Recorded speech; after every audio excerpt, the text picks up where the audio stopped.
Aristóteles. Mois, esse nome com certeza é o nome conhecido de todos vocês, né? O Aristóteles é um dos mais famosos filósofos, né, da Grécia Antiga, né? E por ele ter sido o pioneiro em vários ramos do pensamento, né, é por isso que o nome dele, professor, permanece vivo, digamos assim, até os dias de hoje, né? Então, Aristóteles tem contribuição, né, nos mais diversos ramos do pensamento, né? Sociologia, filosofia, até alguma coisa com biologia também, física e tal. Então, é um pensador que está presente até os tempos de hoje, digamos assim, né? E, embora seja o pioneiro em vários ramos do pensamento, a colaboração dele nem sempre foi positiva. Professor, em algumas situações era melhor que ele tivesse ficado quieto, né?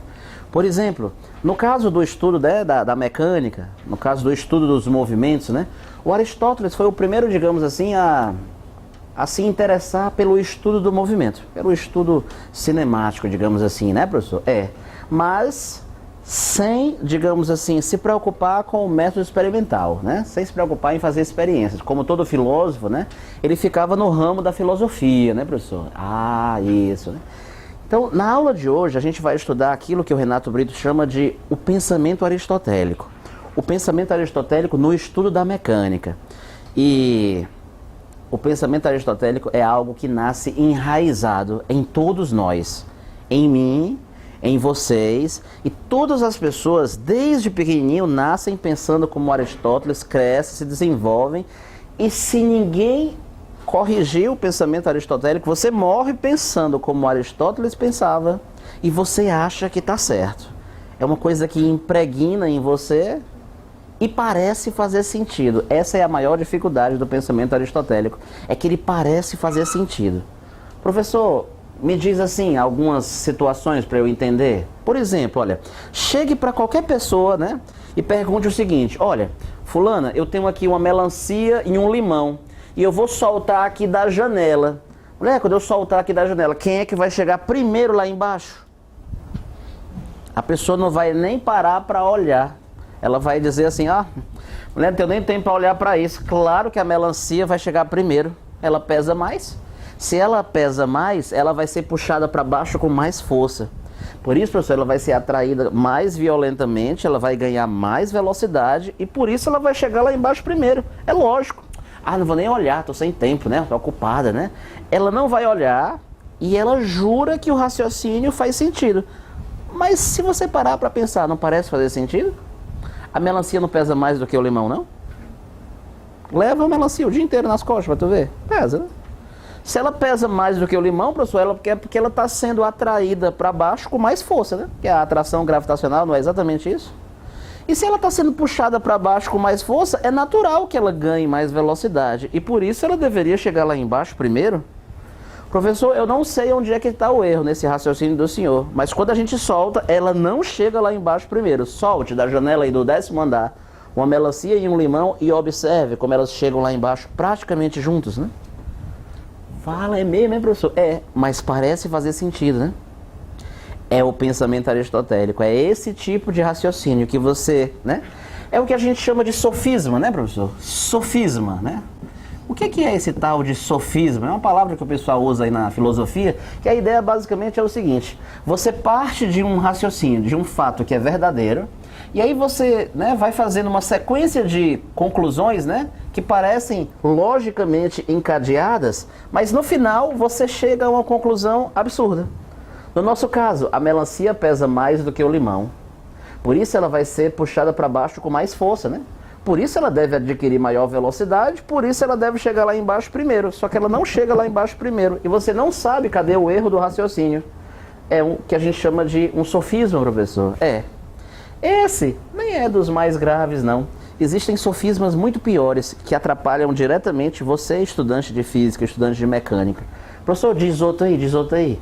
Por exemplo, olha, se você, digamos o seguinte, olha, digamos que você tem um corpo, olha, uma caixa, certo? Sujeita à ação dessas duas forças, tá? Assim, tá aqui numa superfície horizontal, nós temos aqui uma força F1 e uma força F2. Veja só o pensamento aristotélico para uma situação como essa. Veja como parece fazer sentido. Renato Brito, cara, é o seguinte: Cara, se essa força F1 for maior do que a F2, então, professor, qual é a conclusão que eu tiro? Bom, professor, faça-me o favor, né? Se F1 for maior, né? Claro que ela empurra com mais força. Então, com certeza, Renato, essa caixa aí, com certeza, né? Só pode estar se movendo para a direita, né? Se a F1 é maior, ela está empurrando para cá. Lógico, né? Não. Quem não sabe, né? Pelo amor de Deus, né? E, obviamente, Renato Brito, que se F2 for maior do que F1, e aí? Aí não tem jeito, professor. Se essa força aqui for maior, ela vai empurrar com mais, né? Tá, então não tem nem jeito. Se a F2 é que for a maior das duas, com certeza, professor, essa caixa está se movendo para a esquerda. Não tenho a menor dúvida disso. Não parece fazer sentido? Professor, peraí, mas e não tá certo não isso? Pois é, não é isso que vai dar um nó na sua cabeça? Renato Brito, cara, e vem cá, mas se F1 tiver o mesmo valor da F2? Aqui, professor, lógico, né? Mas que aí uma vai cancelar a outra, né? Claro que se uma força for igual à outra, cancela, né, professor? E logicamente que a caixa vai ficar parada. Não, professor, isso aí eu sabia desde que eu nasci, mas não precisava nem ter vindo para aula para tirar essas conclusões, né? Não parece que está tudo correto, não parece? Não parece fazer sentido? Esse é o problema do pensamento aristotélico. Você morre pensando errado porque parece fazer sentido. E acredite, todos nós nascemos pensando assim. Os filhos de vocês vão nascer também pensando assim. E todas as próximas gerações nascem pensando dessa maneira. E se não aparecer um cristão, né, professor, que entre lá, que faça, né, que explique como é que a coisa funciona, que desfaça esse nó na cabeça da pessoa, a pessoa morre jurando que isso aqui está certo, né? Os desenhos animados, né, na televisão, os desenhos animados, eles são aristotélicos, né? E são muito divertidos, professor. Já viu algum desenho animado com a lei da inércia? O cara vem correndo num penhasco, aí ele, na hora que ele vai parar, né, normalmente ele não faz assim, né? Né? Aí cai retinho e tal, e não faz uma trajetória parabólica, né? Não tem lei da inércia, né, nos desenhos animados, né? Então você ainda passa esses 16 anos sendo metralhado com pensamento aristotélico, professor? Moisão, e aí, professor? Pois é, e aí eu quero que você entenda o seguinte, na verdade, se F1 for maior do que a F2, professor, eu não posso concluir que essa caixa está se movendo para a direita, não? Não. Você vai ver que, na verdade, ela pode estar indo para qualquer lado. E se a F2 for maior do que a F1, também? Também. Não tem nada a ver isso aqui, não. Ei, professor, mas se as forças forem iguais, tipo assim, ela não tem que estar parada, não? Não. Ela pode estar se movendo, né? É porque, no fundo, os aristotélicos, né, eles não conheciam o conceito de aceleração. Vê se você entende. O Aristóteles, né, viveu por volta do ano, sei lá, 250 a.C., entendeu? 250 a.C. O conceito de inércia, professor, teve que esperar 2.000 anos, foi mais ou menos em quanto aí? Mais ou menos em, sei lá, 1650 depois de Cristo. Tivemos que esperar 2.000 anos, professor, para que alguém jogasse luz, né, nessa escuridão. Foi. Nossa, é verdade. Então os aristotélicos não conheciam o conceito de aceleração que só veio com Galileu. Isso aqui ficaria um pouco melhor se você fizesse essa correção, ó. Aí ficava correto? Aí ficava correto. Mas essa confusão entre aceleração e velocidade não é só das antigas não, né? Nós, estudantes, né, do século XXI, ainda fazemos uma confusão grande, né, professor? Então nós estamos nessa aula hoje exatamente para tratar essas bases da mecânica. É uma aula provocante, de certa forma torturante, né? Porque eu vou passar, né, a gente vai passar, digamos, 1 a 2 semanas, né, falando sobre isso e você jurando que não carrega um Aristóteles dentro de si, só que você vai perceber que é mais forte do que você. De vez em quando você vai se trair, você vai falar uma coisa que você vai se tocar, que você está, né, correspondendo ao pensamento aristotélico sem querer, né? Professor? Tá. Bom, o Aristóteles, né? Coisas que o Aristóteles falava sobre o movimento, né? O Aristóteles acreditava, né, o seguinte, olha, é como se a lei de Newton para ele fosse alguma coisa mais ou menos assim, ó. Como assim, professor? É como se para ele, para haver velocidade, é necessário que haja uma força. Só tem movimento se tiver uma força? Para o Aristóteles, professor, se não tivesse força, pois para ele, ó, se a força fosse zero, ó, não teria velocidade. não teria movimento. Olha, essa seria a ideia. O Aristóteles pensava da seguinte maneira, veja, pensamento aristotélico para forças, olha. Veja, pessoal, como se fosse o Aristóteles falando, olha, se eu aplico nesse corpo uma força para a esquerda, olha, ele se move para a esquerda, mas se eu tiro essa força, ele para, olha. Se eu aplicar nesse corpo uma força para a direita, enquanto eu estou aplicando a força, ele está se movendo, ó, mas se eu tiro a força, ele para. Ah, tá. Um corpo só se mantém em movimento, Renato Brito, enquanto houver a presença de uma força, na presença de uma força ele permanece em movimento, mas se eu tirar as forças, professor, por que ele para? Segundo Aristóteles, na ausência de forças, olha, o corpo para porque o estado natural dos corpos, segundo Aristóteles, era o estado do repouso. Ah, se eu deixar o corpo livre da ação de forças, ele naturalmente para, porque segundo ele, o estado natural dos corpos é o estado do repouso. Na aula de hoje a gente vai entender a diferença sutil entre estar em repouso e estar em equilíbrio. E é uma das coisas mais importantes da mecânica, o conceito de inércia e entender a diferença entre estar em repouso e estar em equilíbrio. Normalmente as pessoas acham que é sinônimo. Ah, está em repouso, né, professor? Porque está em equilíbrio, né? Porque está parado, né? Se está parado é porque está em equilíbrio, né, professor? Lógico, né? E aí hoje você vai entender que estar em equilíbrio não tem necessariamente a ver com estar em repouso. Um corpo pode estar em repouso sem estar em equilíbrio. Ele pode estar em equilíbrio sem estar em repouso. Ele pode até estar os dois ao mesmo tempo. Ou pode estar nenhum dos dois. Estar em equilíbrio não tem nada a ver com estar em repouso? Não necessariamente, né? Tá, professor, e aí? Pronto. Então, o nosso objetivo de hoje é desfazer esse nó com o qual a gente já nasce, né, professor, desde pequeno, né? Esses pensamentos aristotélicos, professor, de achar que o corpo mais pesado vai cair, né, professor, antes do que o corpo mais leve, né, vai adquirir mais velocidade, de achar que para onde é a força é necessariamente para onde o corpo estará se movendo, e se não tiver força, o corpo tem que estar parado, né? Ah, beleza. Professor, então, beleza. Então, no final das contas, então, professor, pelo que o senhor falou, o Aristóteles, né, introduziu essas ideias, né, num tempo bastante remoto, né? O pensamento aristotélico perdura até os dias de hoje, né? E o Galileu, digamos assim, não foi o primeiro a refutar o pensamento aristotélico, né? Outras pessoas já haviam refutado o pensamento aristotélico anteriormente, mas o Galileu, provavelmente por ser mais bocão, digamos assim, um cara mais escandaloso, né? E gostava de uma confusão, professor, e não conseguia ficar calado, né? Talvez por esse estilo do Galileu, né? Além de ser o pioneiro, o camarada que introduziu o método experimental nas ciências, né? Talvez por isso o Galileu teve mais sucesso em refutar o pensamento aristotélico, em chamar mais atenção para as coisas estranhas que o pensamento aristotélico trazia, né? Mas, galera, refutar o pensamento aristotélico não era fácil.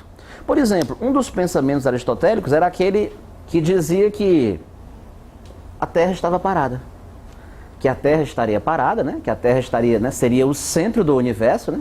E todos os outros astros, né, Lua, Sol, estrelas, todos girariam, né, em esferas celestes perfeitas, né, professor? Centradas na Terra, né?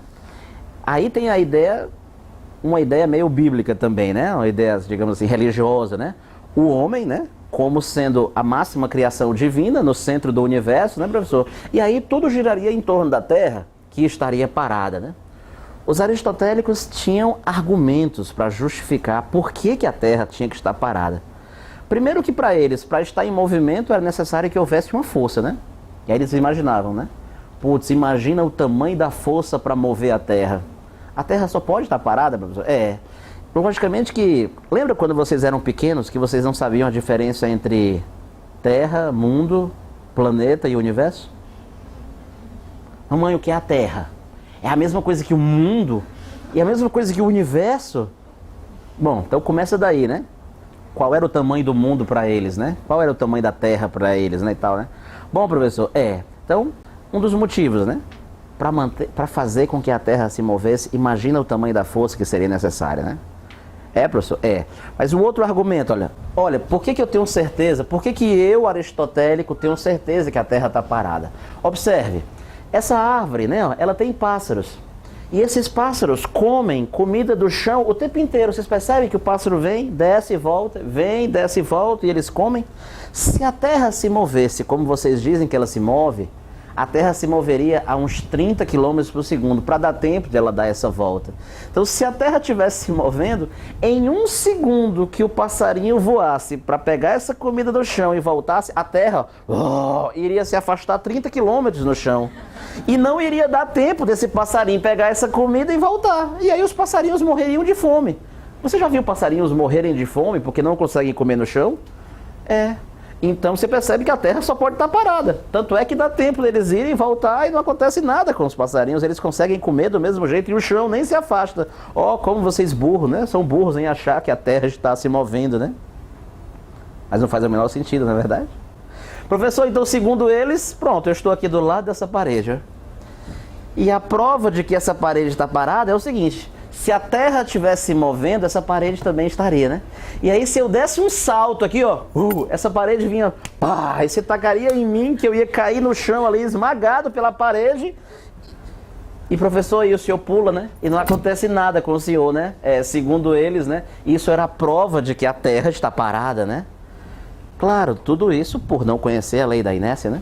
A lei da inércia teve que esperar 2000 anos, professor. Refutar o pensamento aristotélico não era fácil. Professor, como foi que o Galileu começou esse negócio? Pronto. Começou que o Galileu foi um dos primeiros camaradas a se preocupar, né, a apontar um telescópio para o céu, né, e observar ali à noite, né. Aí ele apontou o telescópio dele para Júpiter, né, e aí ele viu as luas de Júpiter, né. Júpiter tem umas 50 e tantas luas, só que de longe dá para ver umas 4. Foi o que o Galileu viu naquela época, né? Ele observou o céu e viu as 4 luas de Júpiter, girando ali em torno de Júpiter. E todo mundo tem que girar em torno da Terra? Pois dá uma olhada aqui que tem um negócio errado acolá. Tem umas luas girando em torno daquele planeta, né? Ou a Terra não é o centro do universo, né? Ou então prendam aquelas luas, elas hereges, prendam, elas estão contra as leis, né, professor, e tal, né? Exato, né? E aí, professor, meu amigo, era só olhar. E você via que esse papo de a Terra, né, está no centro do universo não funciona, as luas estão girando em torno de Júpiter. Professor, então, quando o Galileu preparava o telescópio, apontava lá à noite, ele não chamava o pessoal da praça para ver, não, venham ver, venham. E o pessoal não olhava, não? O pessoal olhava. Mas imagina que tu morava numa época que só tu e algumas pessoas pensavam de um jeito e o resto da galera toda pensava de outra maneira. É o famoso efeito manada. Basta uma galera, prendam aquele herege, é um bruxo, né, e tal. O fato é que as pessoas ou não olhavam pela luneta, ou quando olhavam diziam, ele é um macumbeiro, ele é um demônio, ele botou alguma coisa nesse cano aí, não olha, é mentira, ele é um impostor. E aí as pessoas não acreditavam. E aí ficava por isso mesmo, professor? É por isso que era tão difícil. E quando você refutava o pensamento aristotélico, você estava, de certa forma, refutando a igreja, né? Refutando as escrituras, né? Já ouviu falar em, né? Igreja católica, exato, né? O livro do índex, não sei o quê, né? Os livros proibidos, isso. Não era fácil ir contra o pensamento aristotélico. E contra o pensamento aristotélico era, de certa forma, ir contra a igreja, ir contra as escrituras, né? Ir contra todo esse lance aí, professor. Então, o Galileu conseguiu por quê? Bom, ele foi o pai do método experimental, né? O Galileu foi o primeiro camarada, professor, a introduzir os experimentos no estudo das ciências. Foi o Galileu. Esse é um dos grandes méritos dele, Renato. Então, para você entender como é que o pensamento evoluiu, como foi que o Galileu conseguiu desfazer esse nó, e como é que ele próprio conseguiu chegar à lei da inércia, então eu vou explicar para você agora, né? Um dos experimentos mais famosos realizados pelo Galileu, com uns planos inclinados que existem até hoje. Quando você for, né, visitar a Europa, né, os museus da Europa, em algum lugar lá, professor, existem esses tais planos inclinados. Abra aí na sua apostila, na página 21, e você vai poder acompanhar onde eu estou. Parece uma aula, digamos assim, meio que história, né, filosofia, professor, e eu acho isso um pouco monótono, mas fica tranquilo que vai já melhorar, entende? Eu só preciso te explicar essas ideias iniciais, né? E aí a coisa vai evoluir, olha. Deixa eu desenhar aqui para você ver, olha. Renato, cara, diz aí para nós, o que ele fez? Bom, o Galileu fez o seguinte, ele colocou 2 planos inclinados, olha, um aqui, ó, e o outro aqui. um de frente para o outro, né, professor? Um de frente para o outro. Aí pegou uma bola, né? Claro que imagina como é que devia ser essa bola, né? Uma bola provavelmente de madeira, né? Alguma coisa meio, né? Nada comparado com as bolas perfeitas de hoje, né, professor? E aí o Galileu fez o seguinte, olha, abandonou essa bolinha do repouso, e aí quando abandona, o que ele observa, né? A bolinha acelera, acelera, acelera, né? Velocidade praticamente constante, ó. Na sequência aqui, professor, ela freia, freia, freia, freia, freia. E aí, Moi, ele percebe que essa bolinha para voltar praticamente na mesma, né? Para praticamente na mesma altura, Renato Brito, de onde ela saiu? Isso, para praticamente na mesma altura de onde ela saiu. Digamos então que seja essa daqui, professor? Aí o Galileu acha isso uma coisa curiosa. Rapaz, ela parou praticamente na mesma altura. Será que a intenção dela era parar na altura original? Deixa eu fazer o seguinte, deixa eu dar um polimento aqui, ó. Pegou a bolinha, né? Limpava ali a bolinha, né? Passou ali o paninho e repetiu o experimento, professor. Foi. Soltou a bolinha acelera, acelera, acelera, velocidade praticamente constante, freia, freia, freia, freia, freia. E aí, prof, ele percebe que a bola para ainda mais próximo daquela posição que seria, né? A altura original. E aí então, Renato Brito, né, o cara começa a se tocar desse fato. Aí ele faz o seguinte, vamos fazer uma modificação. Pega esse plano inclinado e deita esse plano inclinado. Deita ele um pouquinho mais, coloca numa outra inclinação e solta a bolinha. Soltou, a bolinha acelera, acelera, acelera, velocidade praticamente constante, freia, freia, freia, freia, freia. Retarda mais suavemente, porque a inclinação da rampa agora é menor. Mas acredita, mãe, que mais uma vez, ó, a intenção da bola, professor, era parar na mesma altura do início? Era, parar na mesma altura de onde ela partiu. Logicamente que ele ia sucessivamente polindo, polia cada vez mais, passava cera, limpava, né? E aí ele percebia o seguinte, quanto mais ele polia, Renato Brito, mais essa bola, né, se aproximava, né, de parar na posição inicial.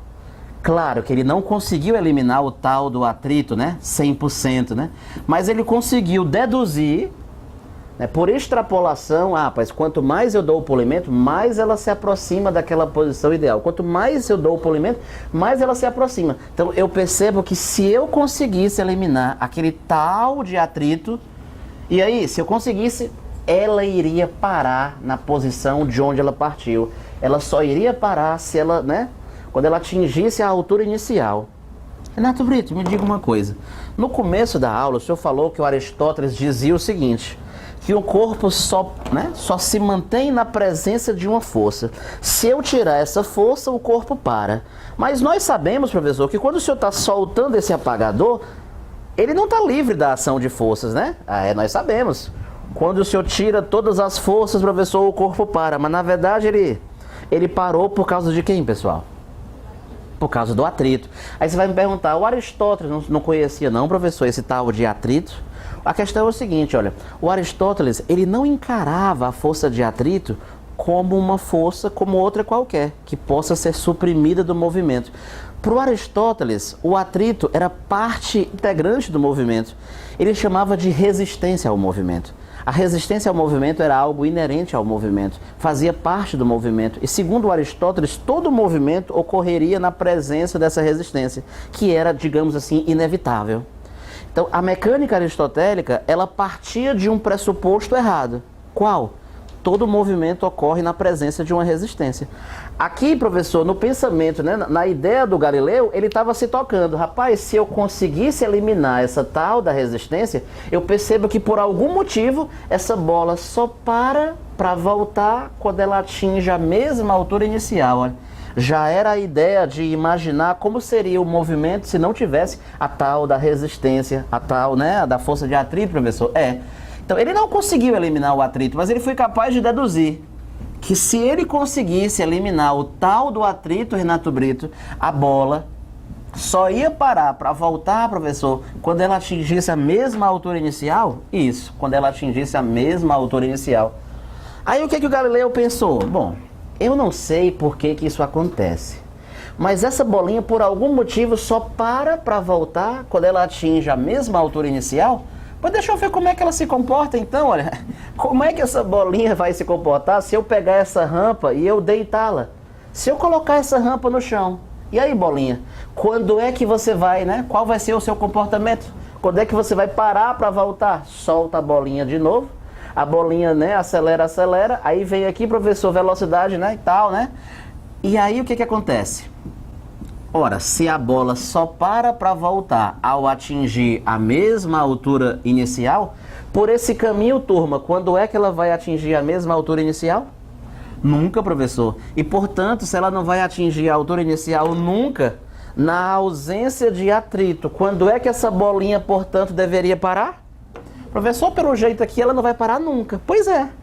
E aí, ó, o que eu quero que você perceba? Você se lembra que o Aristóteles dizia o seguinte, olha, uma bolinha só pode permanecer se movendo para a direita enquanto houver uma força permanentemente empurrando essa bola para a direita. Você percebe que não é verdade, ó. Essa bola vai andar para a direita, professor, para sempre. Essa bola, né? Se eu eliminasse o atrito, ela iria andar para a direita para sempre. E você percebe que não tem nenhuma força permanentemente empurrando ela para a direita? Renato, mas o pior é que não tem não, né? Tem nada, ó. Força resultante zero? Ou seja, tudo se passa como se não houvesse mais nenhuma força agindo nessa bola. E acredite, essa bola não vai parar mais nunca. É nessa hora que o Galileu chega ao conceito de inércia. Ah, tá. E é nessa hora que ele põe abaixo, digamos assim, né, esse pensamento de que um movimento só se mantém na presença de uma força. Essa bolinha, professor, né, seguindo aquele raciocínio lógico, ela só deveria parar, professor, quando ela atingisse a mesma altura inicial. Só que por esse caminho ela nunca vai atingir essa mesma altura. Portanto, ela não deve parar nunca. Um raciocínio lógico interessante, né? Ah, tá. Aí o senhor disse, Renato Brito, que quando chega nessa hora é quando o Galileu começa então a se tocar da lei da inércia, do conceito de inércia. E aí a gente vai conversar um pouco sobre esse conceito agora. Então vamos lá, professor. Olha, pra gente falar sobre inércia, vamos gastar aqui um pedacinho falando um pouco sobre velocidade aqui. Deixa eu só recapitular umas ideias para vocês. Olha, todos vocês sabem, né? A gente estudou agora recentemente que velocidade é uma grandeza vetorial. E como toda grandeza vetorial, Renato Brito, ela tem uma direção, né? Ela tem um sentido, né, professor? E o módulo dela, né? O valor da velocidade, né? Também chamado de rapidez. Legal. Professor, e aí? Bom, e aí o que eu quero que você perceba? Quando é que a velocidade de um corpo está variando? Ora, a velocidade de um corpo varia, professor, se ela estiver mudando ou de direção, ou de sentido, ou de valor. Se mudar qualquer uma dessas três características, eu posso dizer que a velocidade do corpo está variando? Ela só vai ser constante se ela ficar triconstante. Se não variar nada, só se não variar nadinha. Então veja, por exemplo, né, um movimento assim genérico. Digamos que um corpo esteja descrevendo essa trajetória. Olha o que acontece, ó. Aqui ele está fazendo a curva. E na sequência, professor, ele vai entrar num trecho retilíneo. Sim, professor, e aí? E aí, o que ocorre? Olha a velocidade dele, ó. No trecho que ele está fazendo a curva. Olha para esse vetor. Você percebe que o vetor está dobrando junto com a curva, acompanhando a curva? Ah, tá. A velocidade, Moi, inevitavelmente, ó, ela é tangente à trajetória. A gente vai falar tanto disso, né, que você vai acabar enjoando desse fato. Professor, a velocidade é tangente à trajetória e pelo simples fato de estar fazendo a curva, né, ela já está mudando de direção. Fazer a curva, professor, consiste em mudar a direção da velocidade. Então eu posso dizer o seguinte, turma, em todo movimento curvilíneo, a direção da velocidade está mudando. O que é suficiente para eu dizer que a velocidade é o quê? Variável. Então, se tu abrir a tua prova do teu vestibular e o cara colocar assim, ó, marque verdadeiro ou falso. Letra A. Em todo movimento curvilíneo, a velocidade é variável. Verdadeiro ou falso? Aí talvez alguém pergunte assim, professor, mas como é que eu sei se ele está falando da velocidade, grandeza vetorial, ou se ele está querendo falar só do módulo? Aí a gente já falou sobre isso. Se ele não falar mais nada, se ele falar só velocidade, você tem que pegar ao pé da letra. Velocidade é uma grandeza vetorial. Então, se ele falar a velocidade, né? Em todo movimento curvilíneo, a velocidade é variável? Sim. Por quê? Porque ela está mudando, na pior das hipóteses, de direção. Que para fazer a curva, professor, tem que mudar a direção, né? Isso. Ah, Renato, então já estou entendendo. Pelo que o senhor está me dizendo, a velocidade de um corpo está mudando quando ela está mudando de direção, que é quando ele está fazendo a curva, né, Renato Brito? Ou quando ela está mudando de valor, que é quando ele vai cada vez mais rápido. Ou retardando. Isso. Ou no caso que muda o sentido, por exemplo, tu joga uma pedra para cima, a pedra vai subindo, vai freando, para, inverte o sentido do movimento e volta. Ou seja, mudar o sentido tem a ver com mudar o valor da velocidade. É quando ela vai freando, vai parar para voltar, né? Então, recapitulando, se alguém perguntar para você, Renato Brito, em que condições a velocidade de um corpo está variando? A velocidade do corpo está variando quando ele está fazendo a curva, ou quando ele está indo cada vez mais rápido ou cada vez mais devagar. São as três maneiras de a velocidade de um corpo estar variando, professor. Renato Brito, então, para a velocidade ser constante, meu amigo, para a velocidade ser constante, ser genuinamente constante, não pode mudar nada, não pode mudar nada. Pessoal, me diz uma coisa, qual é o adjetivo que qualifica um movimento que não muda de direção? Se não muda de direção, ele é o quê? Retilíneo. A palavra é só essa, retilíneo. Retilíneo, professor, é um movimento que não muda de direção. E que não muda o valor da velocidade. Qual é aquele outro?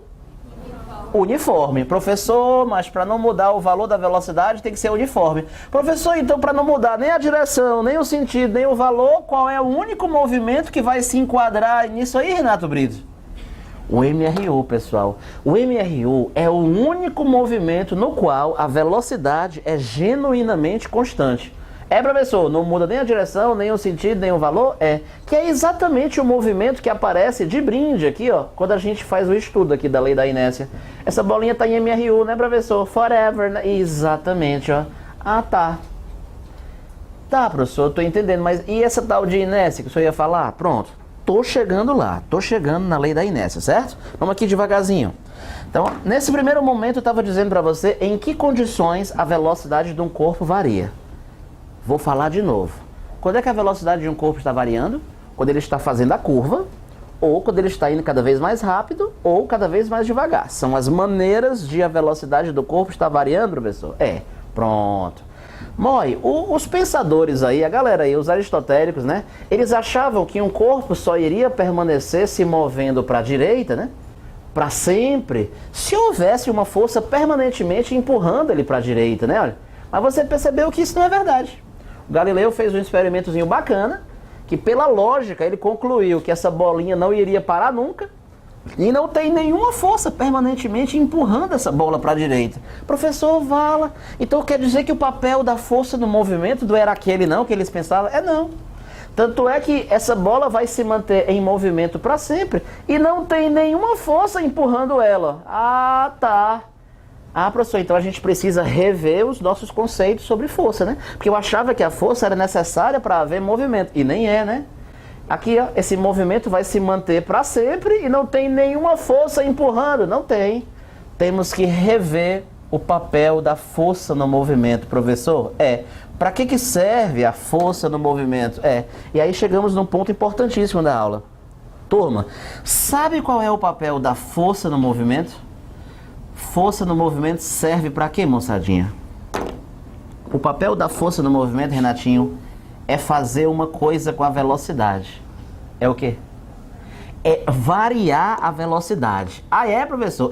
A força, Renato Brito, quando ela entra em ação, ela está lá para variar a velocidade, para mudar a velocidade. Lembrando que a velocidade do corpo está mudando quando ele está fazendo a curva ou indo cada vez mais rápido ou cada vez mais devagar.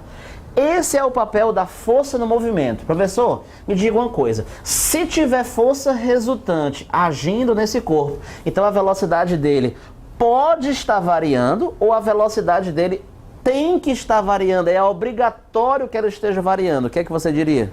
Resposta, ela tem que estar variando, não tem escolha não. Se a força, né, se tiver uma força resultante agindo, professor, ou ele está fazendo a curva, ou ele está indo cada vez mais rápido ou cada vez mais devagar. É verdade. Ah, entendi, cara. Legal. Professor, mas me diga uma coisa, e a situação contrária? Se não tiver força resultante agindo, né? Se a força resultante for zero. Pessoal, me diz, se a força resultante for zero, pode ter velocidade ainda? O corpo pode estar se movendo, pessoal, se a força resultante for zero? Pode, professor. Se a força resultante for zero, se não houver força resultante, não é proibido ter velocidade, não. Pode ter velocidade ainda, pode ter movimento. O que fica proibido seria o que, pessoal? Na ausência de força resultante, Renato Brito, pode ter velocidade. O que não pode ter é variação de velocidade. Ou seja, na ausência de uma força resultante, o corpo não tem como fazer a curva, nem está indo cada vez mais rápido, nem cada vez mais devagar? Ah, tá. Mas ele pode estar andando nesse movimento aqui, por exemplo, pode? Pode, pessoal. Esse movimento aqui tem variação de velocidade? Tem ou não? O corpo pode andar nesse movimento sem nenhuma força agindo nele, pode? Pode. Ah, professor, Então é aí que eu quero que você entenda qual é o papel da força no movimento. Antigamente, então, professor, as pessoas achavam que a força era necessária para haver velocidade. O corpo só poderia se mover se houvesse uma força permanentemente empurrando esse corpo. E você viu que, na verdade, não funciona assim.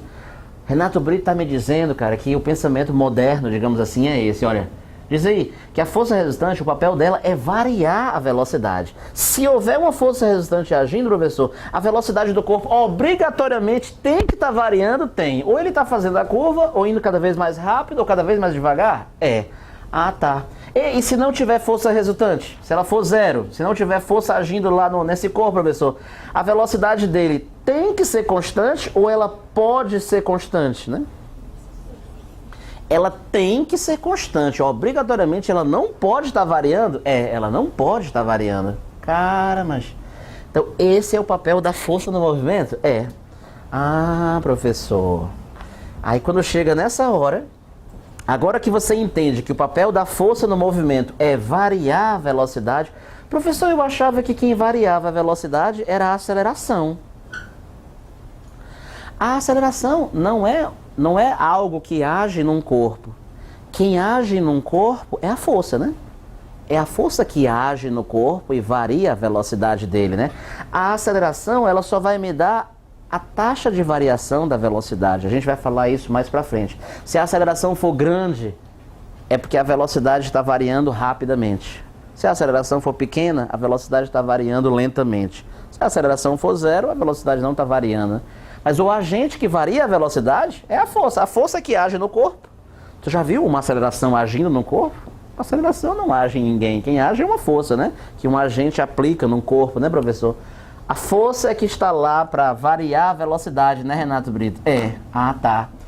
Ei, e essa tal de inércia? Faz 10 minutos que o senhor disse que ia falar essa tal de inércia. Pois vamos, agora nós chegamos num ponto bom. Primeiro, o que significa essa palavra inércia? Vamos pensar assim, inerte. Professor, o menino estava inertezinho.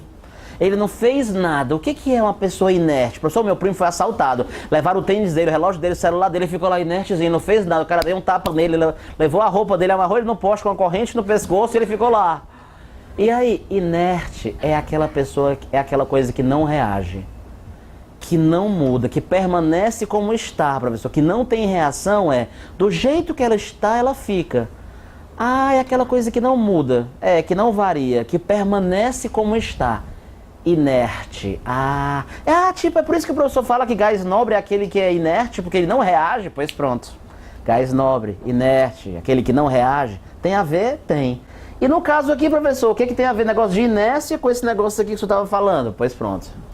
Você vai entender agora no contexto. A ideia é o seguinte, ó. Pelo que eu acabei de falar para você, a velocidade de um corpo, ela não varia por si só. Um corpo não pode estar andando e a velocidade dele começa a variar por si só. Isso não existe. Professor, a velocidade de um corpo só varia se houver uma força resultante lá agindo para variá-la, né, professor? Professor, então quer dizer que se não tiver força resultante, a velocidade então permanece constante? Ah, tá. E Renato Brito, me diz uma coisa, por que é que a velocidade do corpo só varia se houver uma força resultante lá, e se não tiver, ela não consegue mudar por si só? Por que é? Pois é um fato que nós não sabemos. Nós chamamos isso de lei da inércia. Professor, então, trocando em miúdos, o que é a lei da inércia? A lei da inércia é exatamente esse fato. O fato de a velocidade do corpo ser incapaz de mudar por si só. Ela não consegue mudar sozinha, não? Não. Tem que ter alguém, né, agindo para variá-la. Por si só, ela não varia? Não varia. Se não tiver uma força resultante, professor, o corpo não consegue fazer a curva sozinho, não. Nem cada vez mais rápido, nem cada vez mais devagar, não. Se não tiver ninguém, né, aplicando força resultante, do jeito que a velocidade tiver, ela permanece. E aí é isso que a gente chama de lei da inércia. Por que é que a velocidade do corpo não consegue variar por si só? Por que é, professor, que precisa ter uma força resultante lá em jogo para variar essa velocidade? Essa é uma das coisas que nós não sabemos. Mas nós simplesmente chamamos isso de lei da inércia. Às vezes o aluno fica um pouco frustrado quando a gente diz, ou quando eu digo, nós não sabemos, né? Mas na física, na ciência, existem muitas coisas que nós não sabemos. Mas ainda assim nós damos nome para essas coisas, né? Nós atribuímos uma lei física, né? Por exemplo, todos nós sabemos que massa se atrai. Essa caneta, ela cai quando eu solto, professor, porque a massa da caneta e a massa da Terra estão se atraindo. Chamamos isso de força gravitacional, força da atração entre massas. Mas aí vem a pergunta, por que massas se atraem? Por causa da lei da gravidade. É muito legal, é o nome que deram para essa lei, né? Mas a pergunta continua, por que elas se atraem? Por que a força da gravidade existe? Por que massas se atraem? Eu já estudei. Tem até uma fórmula, né, professor? Que diz que a força da gravidade, né, depende da massa dos corpos. Já ouvi falar, não tem a ver? Meu amigo, tudo bem, parabéns. Existe até uma expressão matemática que calcula a força de atração entre as massas. Mas a pergunta que eu estou fazendo é mais elementar. Eu quero saber por que massas se atraem, né? E aí, professor? E aí que nós não sabemos. Quando o senhor diz nós, é eu e o senhor e o pessoal aqui da sala, ou até os fodões, Stephen Hawking, não sei quem, até os fodões. Nós não sabemos, ninguém da comunidade científica sabe por que massas se atraem. Se você souber, mande um e-mail para a Academia Nobel de Ciências. O pessoal da Nobel é o seguinte, eu sou aqui de Fortaleza, viu? E eu descobri por que massas se atraem. Manda um e-mail, você pode ganhar um prêmio Nobel, pode ficar famoso e respeite o cheque, né? E a fama, né, professor? Coisas mais básicas nós não sabemos. Todo ano você tem aula de eletricidade e o seu professor de eletricidade fala que cargas elétricas de sinais opostos se atraem e de mesmo sinal se repelem. E aí eu te pergunto, por que cargas elétricas de sinais opostos se atraem? A lei da atração e repulsão. Sim, esse foi o nome bonito que deram para essa lei, mas a pergunta continua. Por que elas se atraem? Tem aquela fórmula da lei de Coulomb, né, professor, que parece com essa. Tem até uma fórmula. Pois tem até uma expressão matemática para calcular a força. Mas a pergunta continua. Por que elas se atraem? Nós não sabemos. Mas tem nome, né? Lei da atração e repulsão. Tem expressão matemática da lei de Coulomb que calcula, e nós não sabemos. Aqui é uma coisa parecida. A lei da inércia. Por que Renato, que a velocidade do corpo não consegue mudar por si só? Por que ela só varia se houver uma força resultante para variá-la? Não sabemos. Mas a esse fato damos o nome lei da inércia. A velocidade do corpo só varia na presença de uma força resultante. Se ela não existisse, a velocidade do corpo não consegue variar. Por que ela não varia por si só, sem forças? Não sabemos. Chamamos isso de lei da inércia. Um aluno certa vez perguntou, por que o senhor diz que foi o Galileu que chegou à lei da inércia? Se a primeira lei de Newton chama-se a lei da inércia, né? Aí a coisa é o seguinte, olha, só a título de curiosidade, né? Quando o Galileu chegou à lei da inércia, né? A lei da inércia do Galileu, ele imaginava que se eu deixasse o corpo livre da ação de forças, ele iria fazer uma trajetória assim, olha, ao redor da Terra. A lei da inércia do Galileu ainda não era perfeita. Ele achava que um corpo, né, deixado ao Deus dará, né, ó, livre, né, professor? Ele iria seguir esse percurso? Foi. O Newton foi que deu uma refinada, né, final aí na inércia do Galileu, né? E aí chegou a lei da inércia como nós conhecemos hoje, né, professor? Pessoal, é uma pena que seja tão difícil a gente verificar, né, assim, a gente vê a lei da inércia funcionando na prática, né? Por quê, professor? Porque sempre tem atrito, né? Se eu empurrar essa caneta aqui, ó, ela para porque tem atrito, né? Sempre vai ter a força-peso puxando os objetos. Quando os objetos caem, eles encostam em alguma superfície e aí aparece o atrito e você não consegue ver. Um corpo nessa situação, livre da ação de forças, é tão difícil, né, Renato? Mas façamos o seguinte, só para você ver a lei da inércia funcionando, eu vou fingir que a gente vai desligar a gravidade do nosso auditório. Faz de conta, professor? Faz de conta que aqui nós temos uma alavanca, né? E essa alavanca, quando eu puxar, e aí, o senhor vai desligar a gravidade do auditório? Faz de conta.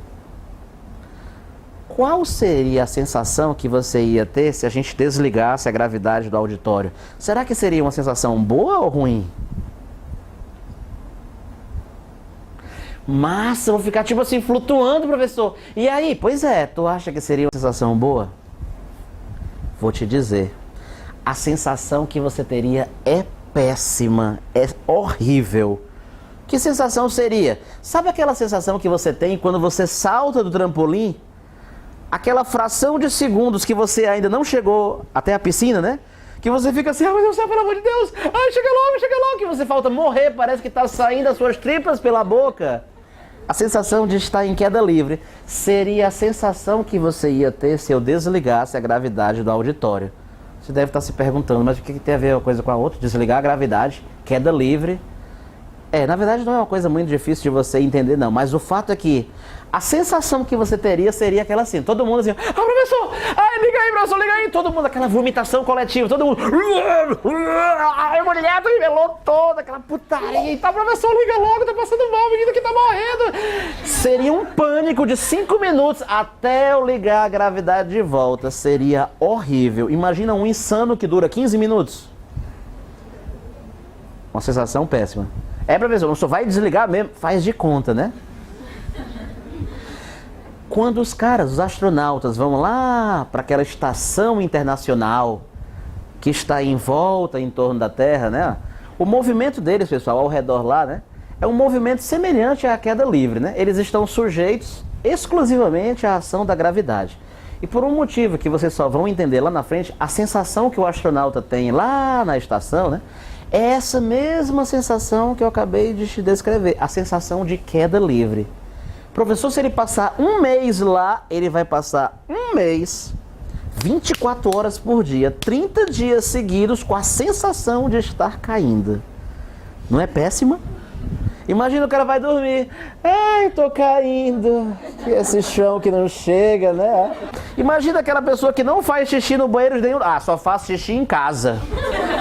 E explodir lá, né? Imagina o cara com a sensação de que tá caindo, ele tem que fazer as necessidades de alguma maneira lá, né, professor? Horrível a sensação de estar em queda livre. Mas vamos lá, professor. Então eu vou fazer o seguinte, eu vou desligar a gravidade, né, do nosso auditório. Observe essa caneta, vou desligar. Uau! E aí, essa caneta tá flutuando, professor? Tá. Faz de conta que você não está vendo essa mão. Isso. E aí, caneta flutuando. Vamos testar a lei da inércia? O senhor falou que a velocidade só varia se tiver força. Isso, vamos lá. A velocidade aqui é 0, né? E eu vou aplicar a força. A velocidade é 0, é 1, é 2, é 3, é 4, é 5. É 5, é 5. A velocidade é 5. Eu tirei a força, ó. E aí, a velocidade é 5. E aí vai ser 5 para sempre. 5, 5, 5 para sempre? Fala, professor, por que ela não para? Porque até para parar, eu teria que aplicar uma força. A velocidade é 5, é 4, é 3, é 2, é 1, é 0. Mas até para parar eu tenho que aplicar uma força, senão ele não para. De novo, velocidade é 0. É 1, é 2, é 3, é 4, é 4. É 4, é 4, é 4. E aí é 4 para sempre, ó. E aí não para não? Não. Vai em linha reta para sempre. Por que ela não faz a curva? Porque até para fazer a curva, a velocidade não varia. Eu tenho que aplicar uma força.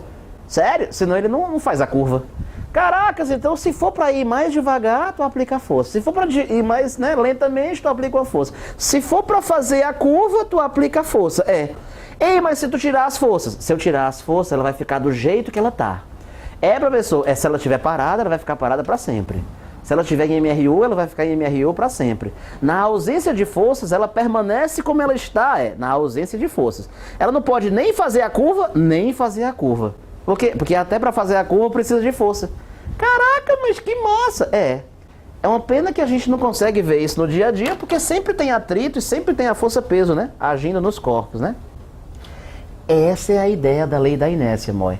E agora você já está, né? Agora você já está entendendo melhor qual é o papel da força no movimento. Ah, tá. Mas alguém quer falar? Professor, eu queria perguntar um negócio aí, ó, que eu não entendi muito bem. Não temos a menor pressa, né? O bom é você ficar à vontade para perguntar. Pergunte o que você quiser. Galera do fundão aí, uhul! Tudo bem aí, beleza? Tá, professor, e aí? Pronto. E aí, olha, agora que você já está entendendo um pouco melhor o papel da força no movimento, que você entendeu isso tudo que eu te contei, nós chegamos num ponto bem interessante. Agora, Moi, eu vou gastar algum tempo fazendo, né, a distinção entre os conceitos de equilíbrio e repouso. Esses conceitos são chave na mecânica, entende? Professor? Os conceitos de equilíbrio e repouso, eles são chaves na mecânica. E aí muitas pessoas confundem, né? Pensam que estar em equilíbrio é a mesma coisa que estar em repouso, né? Ah, tá. E aí, como eu falei no comecinho da aula, a gente vai agora para esse ponto. Você vai perceber que o corpo pode estar em equilíbrio sem estar em repouso, pode estar em repouso sem estar em equilíbrio, pode até estar os dois ao mesmo tempo, ou pode não estar nenhum deles. Vamos então para o conceito de equilíbrio.